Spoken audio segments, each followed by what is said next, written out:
World leaders speaking for the second day at the United Nations General Assembly. And on the agenda today, a controversial firearms treaty signed by Secretary of State John Kerry. Opponents worried it could have a chilling effect on gun rights in our own country. Eric Sean joins us live from outside the UN with more. Hello, Eric. Hi, Shannon. Well, supporters say this measure will stop the illegal trafficking in weapons, but critics call it global gun control. And here at the United Nations this morning, Secretary of State John Kerry did sign the United Nations Arms Trade Treaty. You know, it's been a very controversial measure since it was first proposed and the Obama administration signed onto it. It is aimed at trying to stop the flow of small and illegal weapons that have flooded hotspots and conflict zones across the globe, specifically in Africa. It calls for imposing national export controls on the trade of small arms and weapons.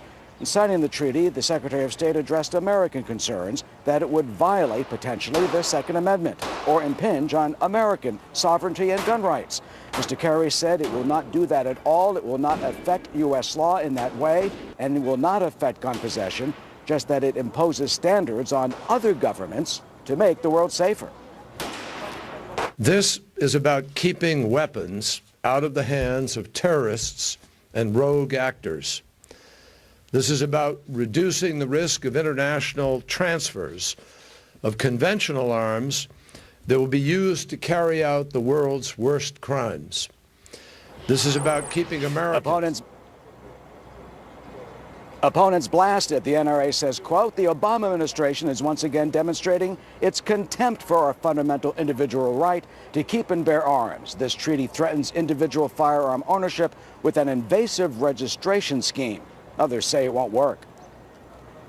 It's in effect going to influence only the law-abiding, because only the law-abiding are going to uphold the treaty.